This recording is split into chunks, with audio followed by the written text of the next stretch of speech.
5 मई को लगने वाला है साल का पहला चंद्र ग्रहण।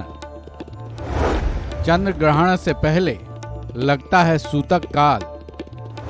कब और कितने बजे लगेगा सूतक काल? सूर्य ग्रहण का एक्साइटमेंट अभी खत्म ही हुआ है कि अब 5 मई को साल का पहला चंद्र ग्रहण लगने वाला है। 5 मई को लगने वाले इस चंद्र ग्रहण को लेकर हर कोई उत्साहित है। हर कोई इस बारे में जानना चाहता है, क्योंकि ज्योतिष के मुताबिक इस चंद्र ग्रहण का इंसानों की जिंदगी पर खासा असर पड़ने वाला है। गौरतलब है कि सूर्य ग्रहण या चंद्र ग्रहण लगने से पहले सूतक काल लगता है, क्योंकि इस सूर्य ग्रहण को भारत में नहीं देखा गया था, इसलिए इसका सूतक काल इंडिया में नहीं लगा था।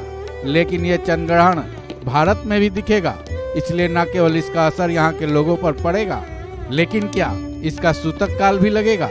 तो चलिए जानते हैं कि 5 मई से पहले लगने वाले चंद्र ग्रहण से पहले सूतक काल किस दिन और कितने बजे लगने वाला है।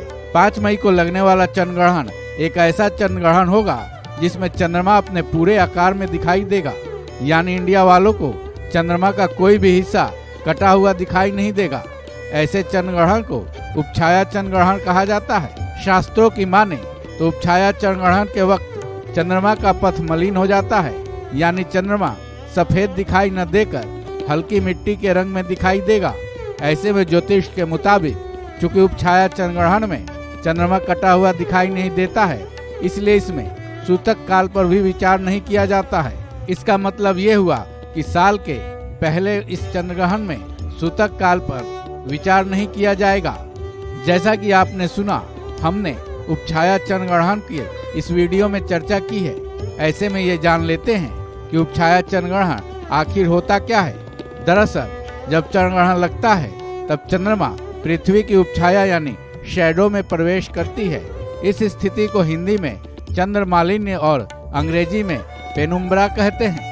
पृथ्वी के शैडो में इंटर करने के बाद चंद्रमा उसकी असली छाया में प्रवेश करती है, लेकिन जब चंद्रमा उपछाया में इंटर करने के बाद उसके शंकु यानी कोण से ही बाहर निकल जाता है, वैसी स्थिति को ही उपछाया चंद्र ग्रहण कहते हैं। चूंकि पृथ्वी की असली छाया में चंद्रमा इंटर नहीं करता है, इसलिए उसका कोई भी हिस्सा कटता हुआ हमें दिखाई नहीं देता है। हाँ, चंद्रमा का बिंब यानी इमेज पूरी तरह से काला नहीं होकर हल्का धुंधला दिखाई देता है। ऐसे में हम लोगों के उपछाया चंद्र ग्रहण के वक्त चंद्रमा हल्का मलिन यानी मटमैला दिखाई पड़ता है। जहाँ तक सूतक काल का सवाल है, चंद्र ग्रहण के ठीक 9 घंटे से 10 घंटे पहले सूतक काल शुरू हो जाता है। ज्योतिष के मुताबिक सूतक के वक्त पृथ्वी का नेचर संवेदनशील स्थिति में होता है, जिसका सीधा असर हम इंसानों पर पड़ता है। कहा जाता है कि सूतक काल में अनहोनी होने की आशंका कई गुना बढ़ जाती है, इसलिए इसके कुछ नियम बनाए गए हैं जिसका पालन कर अनहोनी से बचा जा सकता है। सूतक काल के दौरान कुछ प्रमुख नियम हैं जिनका पालन करना चाहिए। मसलन इस दौरान पूजा पाठ नहीं करनी चाहिए। धर्मशास्त्रों के मुताबिक भगवान की मूर्ति को भी टच नहीं करनी चाहिए, इससे दोष लगना बताया गया है।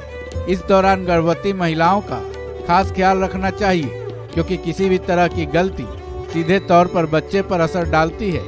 सूतक काल में भोजन नहीं पकाना चाहिए। इतना ही नहीं, तुलसी के पौधों को भी छूने से बचना चाहिए। हालांकि इस चंद्र ग्रहण में सूतक काल नहीं लग रहा है, ऐसे में इस बार इन नियमों का पालन नहीं करने से किसी भी तरह का नुकसान नहीं होगा। फिर भी इन नियमों को याद रखना जरूरी है, क्योंकि ये साल का पहला चंद्र ग्रहण है। अभी और भी चंद्र ग्रहण लग सकते हैं और उसका सूतक काल भी लग सकता है। इस खबर में बस इतना ही। बाकी अपडेट्स के लिए जुड़े रहिए वन इंडिया हिंदी के साथ।